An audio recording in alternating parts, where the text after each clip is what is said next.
بسم اللہ وسلاۃ وسلام علی رسول اللہ۔ تو جو آج ہمارا ٹاپک جو ہے یہ نیا یونٹ ہے ہمارا، knowledge and the Quranic teaching.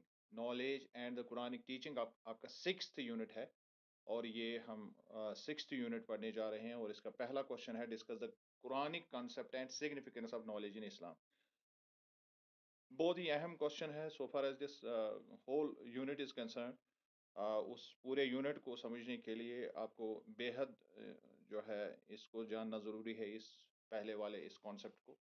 تو اس سے آپ کو ایک جنرل ایک ویو آ جائے گا کہ قرآن جو ہے اس میں نالج کی اہمیت کیا ہے، اور ہم کس طرح سے قرآن کے ساتھ کس طرح سے اپروچ کرتے ہیں، اور ہمارا طریقہ کار کیا ہونا چاہیے دنیا میں جب ہم نالج اس کا قرآنک پرسپیکٹو کیا ہے، کہ ہم کس طرح سے قرآن کو اس ٹیچنگس جو بھی ہے قرآن کی، ان کو ہم کیسے ایکوائر کر سکتے ہیں، یا اوور آل اگر ہم نالج کی بات کریں تو اس کو ایکوائر کرنے کا طریقہ قرآن نے کیا بتایا ہے، اس سے ریلیٹڈ بہت ہی امپورٹنٹ کانسیپٹس آپ کو کلیئر ہو جائیں گے۔ تو the functional name of the holy Quran is Khuda. میں بار بار یہ کہتا ہوں کہ اصل جو قرآن کا جو اصل مطلب نام ہے مقصد کے اعتبار سے، مقصد کے اعتبار سے اللہ نے اس کا نام جو ہے بہت دفعہ مختلف طریقوں سے اس کو ظاہر کیا ہے، اینڈ اٹ از ایکچولی خدا، دیٹ از دا گائیڈنس، یا جس کو آپ کہیں گے گائیڈنگ لائٹ، کیونکہ میں نے آپ کو پہلے بھی بتایا خدا بھی ہے، نور بھی ہے اس کا ایک نام۔ تو اس کا فنکشنل نیم یہی ہے، یعنی کام کے اعتبار سے اگر ہم قرآن کو سمجھیں گے کہ اس کا کام کیا ہے، تو اس کا کام یہ ہے ہدی للمتقین۔ جو جب ہم سٹارٹ ہی کرتے ہیں قرآن کو تو وہاں سے یہ سمجھ آ جاتی ہے ہمیں یہ بات۔ It focuses divine light on each and every object separating dear by the right from the wrong. اور چونکہ اس کا ایک اور نام جو ہے قرآن نے ہی خود اس کا نام ایک اور بتایا ہے، یا اللہ کے ذریعے سے ہمیں پتا چلا ہے، اس کا ایک اور نام الفرقان ہے، جس کا مطلب ہے کہ کسی بھی چیز کو برے اور بھلے کی تمیز جب ہم چیزوں کے بیچ میں دیکھنے کی کوشش کریں گے تو اس پر یہ اپنی روشنی ڈالتا ہے، اور اس کے ذریعے سے ہمیں پتا چلتا ہے۔ ہم آپ سمجھ لیجئے کہ ہم اندھیرے میں ہوتے ہیں، ہمارے دماغ میں جہالت ہوتی ہے، اس جہالت کو دور کر کے ہمیں یہ سمجھاتا ہے کہ which thing is right to do and which is wrong۔ تو یہ رائٹ اور رانگ کو الگ الگ کرنے کی کسوٹی ہے جس کو ہم فرقان کہتے ہیں۔ as this is accomplished by dint of knowledge، اور یہ کیا جاتا ہے علم کے ذریعے سے، یعنی یہ سارا کام اصل میں علم سے ہوتا ہے۔ جب ہمیں نالج آ جاتی ہے، جب ہم قرآن کا علم سیکھتے ہیں، تب جا کے ہمیں اچھے برے کی تمیز آ جاتی ہے۔ all these three guiding elements namely ہدا، فرقان اینڈ علم۔ اب ہم نے اگر آپ اوپر دیکھیں گے تو یہاں پر 3 الفاظ جو ہے ہم نے ان کو پڑھا، پہلے پڑھا ہم نے خدا، اس کے بعد الفرقان، اس کے بعد العلم۔ تو یہ تینوں چیزیں جو ہے، 3 ایلیمنٹ جو قرآن کے ہیں، یعنی ہدا یعنی ہدایت، number 2 Furqan criterion Kasauti, and علم دیٹ از نالج۔ یہ 3 چیزیں جو ہے are lined up by Allah for earthly welfare حسنہ and other worldly salvation that is فلاح of human beings۔ یہ تینوں چیزیں اصل میں اللہ نے قرآن میں رکھے ہیں۔ قرآن کو یہ سارے صفات اس لیے عطا کیے ہیں تاکہ انسان دنیا جہاں میں بھی، جس کو حسنہ کہا ہے، جو کہ آپ نے وہ دعا بھی پڑھی ہوگی، ربنا آتنا فی الدنیا حسنۃ وفی الآخرۃ حسنۃ، لیکن آخرت کے اعتبار سے ہم اس کو فلاح کہتے ہیں، زیادہ پراپر ٹرمنالوجی اس کے لیے فلاح کا لفظ استعمال ہوتا ہے۔ فلاح اصل میں جو ہے، یہ فلاح جو کہا جاتا ہے، یہ اس کسان کو کہتے ہیں جس نے فصل بویا ہوگا، اور اب وہ جب یہ فصل پک جاتی ہے، جب اس کو وہ کاٹ رہا ہے، تو اس کو اس وقت فلاح کہتے ہیں۔ تو اسی کے روٹ سے اس کو بنایا گیا ہے، یعنی آخرت میں آپ کو وہ کھیتی کاٹنی ہے، وہ سب چیزیں آپ کو حاصل ہو جائیں گی جو آپ نے کمایا ہے اس دنیا میں۔ تو یہ 3 چیزیں ہمارے لیے اللہ نے رکھی ہے تاکہ ہم دنیا کے اعتبار سے دنیا میں بھی اچھائی ہمیں ملے، دنیا میں بھی ہمیں زندگی خوبصورت ملے، اور آخرت میں بھی ہمیں کامیابی ملے، فلاح ملے، جس کو ہم کامیابی کہتے ہیں۔ So in Quranic context, knowledge therefore carries a great significance. لہذا قرآن کے اعتبار سے جو ہے یہاں بہت زیادہ علم کی فضیلت ہے، بہت زیادہ فضیلت ہے قرآنی اعتبار سے علم کی. In the Islamic theory of knowledge, the fundamental source of knowledge is Allah. جب ہم اسلامی دنیا میں دیکھتے ہیں کہ جو اسلام اس پر جو ہماری اس پر جو رائے ہے، یا مسلمان جو اپنی بیس کرتے ہیں، اپنی تھیوری بناتے ہیں، تو اس کے لیے ہم کہتے ہیں کہ the source of all knowledge is actually Allah. کیونکہ اس کے بغیر کوئی ممکن ہی نہیں ہے کہ ہمیں یہ ساری چیزیں معلوم ہوتی جو آج ہمیں معلوم ہے. یہ ودیت کی ہے انسان کو، اور جس جاندار کو جو بھی چیزیں امپورٹنٹ ہے اس کو جاننے کے لیے، وہ اس کی خبر اس کو پہلے سے ہی اللہ نے ڈال دی ہے، اس کو پہلے سے ہی اس کو بتا دیا ہے، اس کو گائیڈ کر دیا ہے. اور ہیومن بینگز کو ایک تو پہلے ہی کچھ انٹیوشن کے ذریعے سے ان کو نالج مل جاتی ہے. جیسے بچہ جو ہوتا ہے اس کو پتا ہی ہے کہ مجھے کیا کرنا ہے، مجھے کس طرح سے دودھ کیسے چوسنا ہے ماں کی چھاتی سے، اس کو پتا ہوتا ہے یہ. اور جب وہ اور بڑا ہوتا ہے تو اس کو پھر پتا چل جاتا ہے دھیرے دھیرے کہ مجھے کھانا ہے. تو اس کے بعد جو آہستہ آہستہ آہستہ آہستہ وہ آگے بڑھتا ہے اور نالج حاصل ایکوائر کرتا جاتا ہے. اسی طرح ہر جاندار کے لیے اللہ نے ایک میکانزم اور ساری کی ساری نالج جو بھی جس کو جتنی ضرورت ہے اس کو اس مقدار میں اللہ نے دیا ہے. اور ہماری تھیوری یہ ہے کہ یہ اللہ کی طرف سے ہے.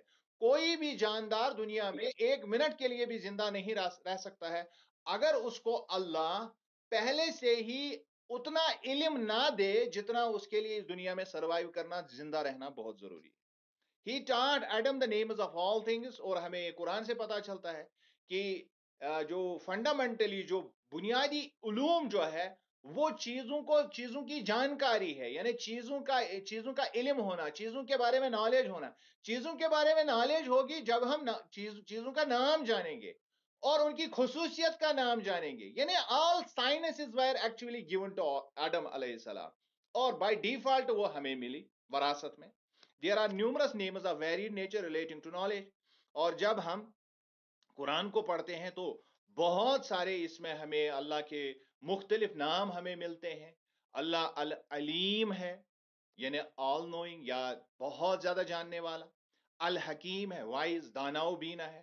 الخبیر ہے، یعنی ہر چیز سے باخبر، ایویئر، ہر چیز کے بارے میں اس کو خبر ہے. السمیع ہے، ہیئرنگ، یہ علم سے تعلق رکھتا ہے جس کو ہم سینس پرسپشن دنیاوی اعتبار سے کہتے ہیں. تو وہ سننے والا ہے. البصیر ہے، دیکھنے والا ہے. الرقیب ہے، واچر، یعنی سب چیزوں کو مشاہدہ کرنے والا، سب چیزوں کو دیکھنے والا. اور الباطن ہے، that is knowing of hidden things, جو ہمیں بھی پتا نہیں ہے وہ بھی جانتا ہے. اور اس کے علاوہ المحین، the guardian of and over all, ہر چیز پر نظر رکھے ہوئے ہے. جو ہر چیز پر نظر رکھا ہوا ہے اس کا مطلب اس کو ہر چیز کا پہلے علم ہونا بہت لازمی ہے. تو یہ اللہ کے وہ صفات ہیں جو علم پر دلالت کرتے ہیں، جو ہمیں یہ جانکاری دیتے ہیں کہ اللہ کے پاس کتنی نالج ہے، یہ کتنا اتھا سمندر ہے نالج کا، علم کا. Thus, Allah's knowledge is absolute and is not conditioned by time and space. لہذا ہمیں یہ بات جان لینی چاہیے کہ مطلق علم جو ہے وہ صرف اللہ کے پاس ہے. مطلق علم، وہ علم کل جو ہے وہ ہے اللہ خود. اور اس کی نالج زمان و مکان سے اس پر فرق نہیں پڑتا ہے. کون سا زمانہ ہے، آج زیادہ ہے کل کم ہے، جس طرح ایک بچہ جو ہے آہستہ آہستہ اس کی نالج میں اضافہ ہو جاتا ہے، نہیں، اس کی نالج قدیمی ہے، ازلی ہے، ابدی ہے. اس کی نالج میں کوئی فرق زمان و مکان سے اس میں کوئی فرق نہیں پڑتا ہے. And man knows only to that extent to which Allah's plan intend to reveal. اب اس میں سے اتنا ہی انسان جانتا ہے جتنا وہ ظاہر ہم پر کرتا ہے، جتنا اس نے ظاہر کرنے کا ارادہ ہمارے لیے کیا ہے اتنا ہی ہمیں علم ملے گا. یعنی جتنے بڑے آپ سائنٹسٹ آپ دیکھتے ہیں دنیا میں، ان کے پاس جو علم ہے وہ اصل میں اللہ کے ارادے کے مطابق علم ہے. یہ ہمارا اس کے بارے میں جو ہے ہمارا بنیادی کانسیپٹ ہے. So Islamic theory of faith makes the point clear that man's knowledge is not infallible or self-sufficient. تو یہاں کلیئر کٹ یہ ہے کہ ہماری جو نالج ہے یہ بے عیب بھی نہیں ہے اور یہ خود کفیل بھی نہیں. ہماری نالج میں عیب بھی ہے اور ہماری نالج جو ہے وہ سفیشنٹ بھی نہیں ہے، وہ کم ہے اور بے عیب بھی نہیں ہے. یعنی جو بھی ہمیں ملا ہے اس میں عیب ہے اور بنا عیب کی نالج صرف اور صرف اللہ کی ہے. Therefore, man cannot formulate successful system of light without divine guidance. اسی وجہ سے ہم یہ کہتے ہیں کہ انسان جو ہے وہ کسی بھی اعتبار سے ایک جس کو ہم کہتے ہیں کہ ایک شاندار جو کامیابی پر مبنی ہو ایسا سسٹم وہ وضع کردہ دنیا میں نہیں کر سکتا ہے تب تک جب تک اس کو اللہ کی طرف سے الہی نالج جب تک اس کو نہیں، یعنی جس کو ہم وحی کہتے ہیں، جب تک اس کو وحی نہ ملے. In the Islamic system of knowledge, the primary source of knowledge is Allah. لہذا اسی وجہ سے ہم کہتے ہیں کہ بنیادی سورس جو ہے باقی سارے برانچز نالج کے بعد میں آ جاتی ہیں، پہلی نالج انسان کو اللہ کی طرف سے ملتی ہے. The Holy Quran has defined the point in varied ways. اور اس بات پر دلالت جو ہے قرآن نے کی ہے مختلف طریقوں سے، اور بہت ساری ریفرنسز آپ اس میں دیکھیں گی. میں کوشش کروں گا ریفرنسز جو ہیں میں جلدی ان کو کلیئر کروں گا تاکہ آپ ان کو خود بھی پڑھ سکتے ہیں تاکہ ہمارا یہ ٹاپک کمپلیٹ ہو جائے، کیونکہ ٹاپک بہت لمبا ہے، اس کو بڑی اچھی طرح سے آپ کو جاننے کی ضرورت ہے. The first reference is truth comes from God alone, so be not of those who doubt. یہاں کلیئرلی اللہ کہتا ہے کہ جو اصل حقیقت ہے، صداقت ہے، سچائی ہے، وہ اللہ کی طرف سے آتی ہے، اور وہ لوگ جو شک میں پڑتے ہیں، جو لوگ شک میں پڑتے ہیں ان کے لیے مسئلہ کھڑا ہوتا ہے. سو اللہ ہمیں وارن کرتا ہے، so be not of those who doubt. لہذا اللہ نے جو ہمارے لیے علم بھیجا ہے اس پر ہمیں شک کرنے کی کوئی گنجائش نہیں ہے، نہ ضرورت ہے. There are 3 degrees of knowledge according to Quran. 3 منزل ہے، یعنی جب ہم علم کو دیکھتے ہیں اس کے 3 لیول قرآن نے بیان کیے ہیں. That is knowledge by inference. یعنی جو اندازے سے ہم علم حاصل کرتے ہیں، اندازہ ہم لگاتے ہیں، مقرر کرتے ہیں اور اس کے ذریعے سے علم حاصل کرتے ہیں. اس کے بعد ہے نالج آف پرسپشن، یعنی احساس، جو حس کے ذریعے سے جو ہمارا پرسپشن ہے، جو ہمارے حواس خمسہ ہے، اس کے ذریعے سے جو ہم نالج حاصل کرتے ہیں. And then comes knowledge by intuition, جو الہامی نالج، یعنی اوپر جو اصل ٹاپ کوالٹی نالج ہے. یعنی یہ 3 قسم کی نالج جو ہے یہ قرآن نے بیان کی ہے. یعنی ایک اندازہ ہم مقرر کرتے ہیں، اندازے کا علم ہوتا، اندازے کے مطابق ہم کوئی علم اپنا جو ہے علم حاصل کرتے ہیں. دوسرا ہے sense perception, knowledge by perception جو ہے وہ ہے یعنی احساس کے ذریعے جو حس ہمارے ہیں ان کے ذریعے سے ہم علم حاصل کرتے ہیں. اور اس کے علاوہ جو ہے آخری جو ہے الہامی نالج، ہم الہام کے ذریعے سے نالج حاصل کر سکتے ہیں. اور یہ 3 جگہ پر مختلف جگہوں پر آیا ہے اور قرآن کی ریفرنس آپ کے سامنے ہے. Then comes number 3. Man has been given the knowledge which angels do not possess. قرآن یہ بھی ہمیں کلیئر کرتا ہے کہ انسان کو ایسا علم ملا ہے جو اینجلز کے پاس نہیں ہے، جو ملائکہ کے پاس نہیں ہے. کیونکہ اللہ نے ان سے پوچھا تھا جب انہوں نے اعتراض کیا کہ ہم آدم کو آپ خلیفہ کیوں بنائیں گے، تو اللہ نے کہا انی عالم ما لا تعلمون، اس کے بارے میں جو جانتا ہوں وہ آپ کو خبر نہیں ہے، اس کا آپ کو پتہ نہیں ہے. اور اس کے بعد اللہ کہتا ہے وَعَلَّمَ آدَمَ الْأَسْمَاءَ كُلَّهَا، پھر اس نے آدم کو ساری کے ساری چیزوں کے نام بتا دیے. تو آدم نے جب اس کو وہ سارے کا سارا جب اس کا سسٹم جو ہے، جب اس نے ساری وہ نالج ڈاؤن لوڈ کر لی تو اس کے بعد اس سے پوچھا گیا کہ اس چیز کا نام بتاؤ، اس چیز کا نام. جب اس نے بتایا تو ملائکہ حیران ہو گئے. And then comes number 4 reference. Knowledge of the phenomenal world is not an illusion. جو یہ غیر معمولی دنیا ہمارے سامنے ہے، جو یہ اللہ نے اتنا بڑا شاہکار ہمارے سامنے بنایا ہے، یہ نظر کا دھوکہ نہیں ہے. بہت سارے لوگ اس پریشانی میں ہے کہ یہ دنیا کچھ بھی نہیں ہے، ابزرڈ ہے، ہم پتہ نہیں ہم کہ یہ کسی خواب میں ہے تو پتہ نہیں اصل میں ہم کہاں ہے. بہت سارے لوگ ایسا، تو اس فلسفے کی توڑ میں اللہ نے یہ فرمایا ہے it's not illusion but a blessing for which Man must be thankful. یہ ایک اللہ کی طرف سے ایک بلیسنگ ہے، ایک برکت ہے. اللہ نے یہ آپ کے لیے ایک برکت کی طرح یہ دنیا رکھی ہے، لیکن آپ کو اس کے لیے شکر گزار رہنے کی ضرورت ہے. اور بہت سارے لوگ کہتے ہیں کہ دیکھیں ہمیں تو اللہ نے نہیں پوچھا کہ آپ کو اس دنیا میں آنا چاہیے یا نہیں آنا چاہیے، میری اس میں کوئی مرضی نہیں ہے تو میں کیوں اللہ کی مرضی مانوں. بہت سارے فلسفے دنیا میں اس طرح کے ہیں. لیکن اللہ کہتا ہے کہ جو میں نے آپ کو یہ دیا ہے آپ کو پتا نہیں، یہ ایک برکت کا سامان ہے، یہ آپ کے لیے کوئی ایلیوژن نہیں ہے، یہ ایبزرڈ چیز دنیا میں نہیں ہے. اور آپ کو اس کے لیے جو آپ کو ملا ہے دنیا میں، you should be thankful for that. آپ اللہ سے اس پر شکر کریں، شکر گزار رہیں. پانچویں reference: whosoever is given knowledge has indeed been given abundant good. اور قرآن اس بات کی طرف اشارہ کرتا ہے کہ جس کو وَمَن يُؤْتِ الْحِكْمَةَ فَقَدْ أُوتِيَ خَيْرًا كَثِيرًا، اس کو اللہ نے خیر کثیر عطا کر دیا جس کو علم دیا. یعنی اگر دنیا میں کسی چیز کو سب سے زیادہ اچھی چیز قرار دیا گیا ہے قرآن کے ذریعے سے، وہ ہے علم. اور اس کو abundant good، خیر کثیر کہا گیا. وَمَن يُؤْتِ الْحِكْمَةَ فَقَدْ أُوتِيَ خَيْرًا كَثِيرًا. اینڈ دین سکستھ جو ریفرنس ہے قرآن کی: only those people will be given higher ranks who have faith and who possess knowledge. یہ ان کے لیے بتایا گیا ہے کہ جب آخری فیصلہ ہوگا انسانیت کے لیے تو وہاں پر دو چیزیں بنیاد بنے گی. انسان کو اس کا سٹیٹس جو ملنے والا ہے، انسان کو جو آگے رتبہ ملنے والا ہے آخرت کی دنیا میں، وہاں دو چیزیں اس کے کام آئیں گی. ایک ہے اس کا ایمان اور دوسرا ہے اس کا علم. یہی دو چیزیں طے کریں گی کہ اس کو کتنا بڑا درجہ ملے گا.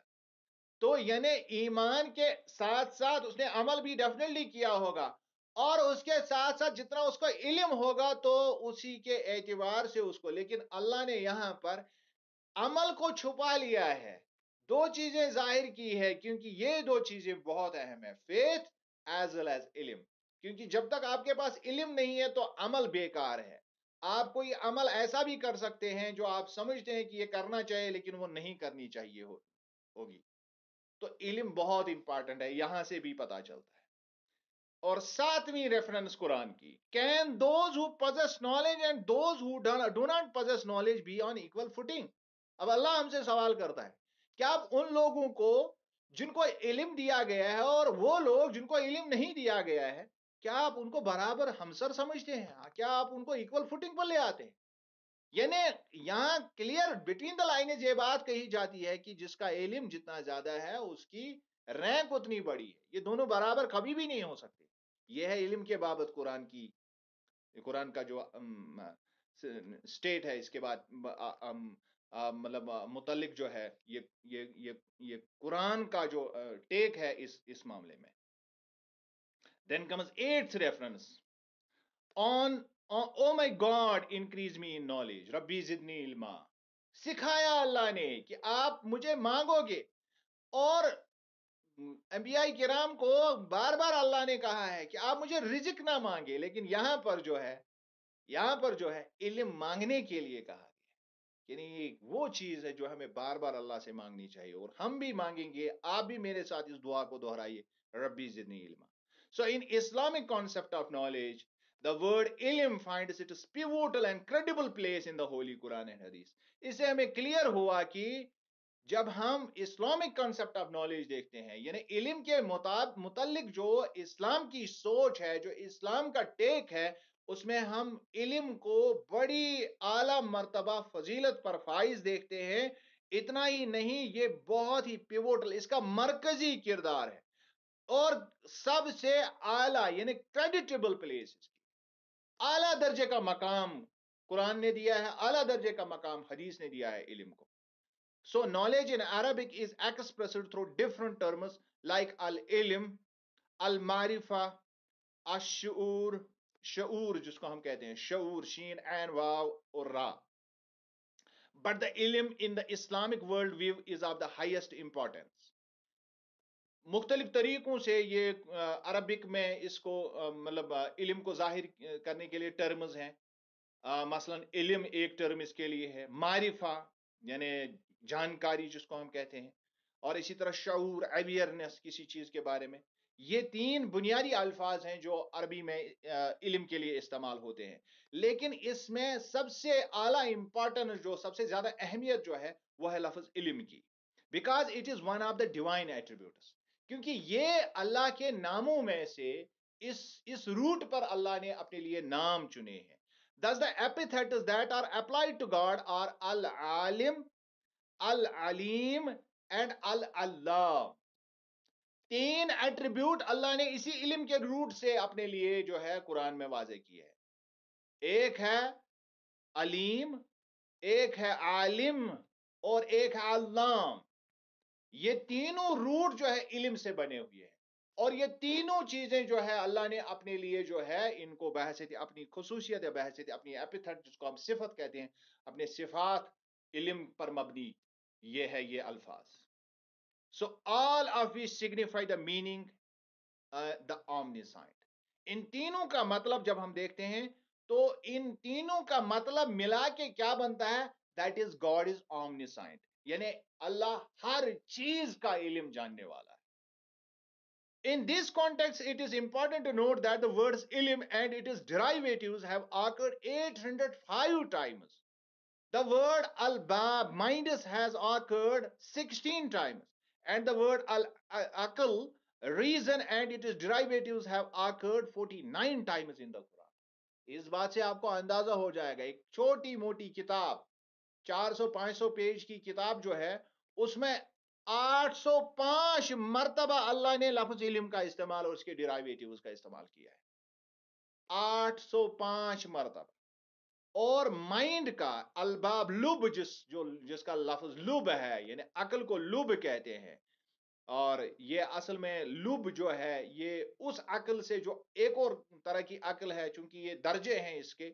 کبھی کلاس میں ٹائم ملے تو اس پر بات کریں گے کہ لب اور عقل میں کیا فرق ہے. اور لب جو استعمال کیا ہے اللہ نے، الباب کا لفظ جو استعمال کیا ہے وہ ہے 16 مرتبہ. اور عقل کا لفظ استعمال کیا ہے اللہ نے 49 مرتبہ. اس سے اندازہ ہوتا ہے کہ انسان کو یہ کوالٹی، علم کی کوالٹی، اور اس کو حاصل کرنے کا جو ذریعہ ہے عقل، اس کا کتنا زیادہ استعمال اللہ نے فرمایا. It is equally important to note that ordering the angels to bow down before Adam clearly demonstrated the dignity of the high office of knowledge.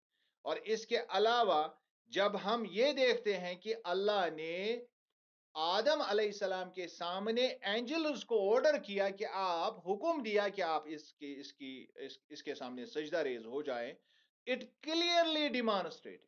اس سے پورا اس بات کا اظہار ہو جاتا ہے، ظاہر ہو جاتا ہے what the dignity of the high office of knowledge، کہ علم کا مرتبہ کتنا ہے، علم کی عظمت کتنی ہے. کیونکہ جب علم دیا گیا تب ان کو کہا گیا سجدہ کرو، اس سے پہلے نہیں. اس سے پہلے سجدہ کے لیے نہیں کہا گیا، بلکہ علم کے بعد کہا گیا کہ آپ سجدہ کرو. So therefore God made Adam superior to the angels on the basis of knowledge. لہذا اب جو ہم لوگ اس دنیا میں ہیں، ہم اپنے آپ کو اینجل سے عالی مرتبہ کیوں سمجھتے ہیں؟ It is because of the knowledge جو ہمیں اللہ نے ودیت کی. One of the significant dimensions of Islamic concept of knowledge is its acquisition illustrated by Quran through the illuminating story of Prophet Moses. اگر آپ کو علم کے بابت قرآن کا پوری طرح سے آپ اس کے پورے ڈائمنشن، اس کے طول عرض کو جاننا چاہیں گے تو آپ کو کلیئر ہونا چاہیے کہ حصول علم کے لیے کس طرح سے قرآن نے واضح ایک روشن دلیل قرآن میں رکھی ہے، جو سورہ کہف میں موسیٰ علیہ السلام اور خضر علیہ السلام کا واقعہ ہے. اس سے بے حد چیزیں جو ہے مطلب علم کے بارے میں کلیئر ہو جاتی ہے. یعنی اس علم حاصل کیسے کیا جاتا ہے، اس کے لیے ہمیں کیا کرنا ہے، لوازمات کیا ہے، بہت ساری بحث اس پر ہمارے علماء نے کی ہے. So Imam Baidawi comments on the significance of the ayats as، اور ان آیات پر جہاں پر موسیٰ اور خضر علیہ السلام کا واقعہ سورہ کہف میں ہے، ان پر امام بائدوی جو ہے بہت زبردست عالم جو ہے، انہوں نے چند ایک پوائنٹس کی طرف اشارہ کیا ہے. The first one is Man should always pursue knowledge.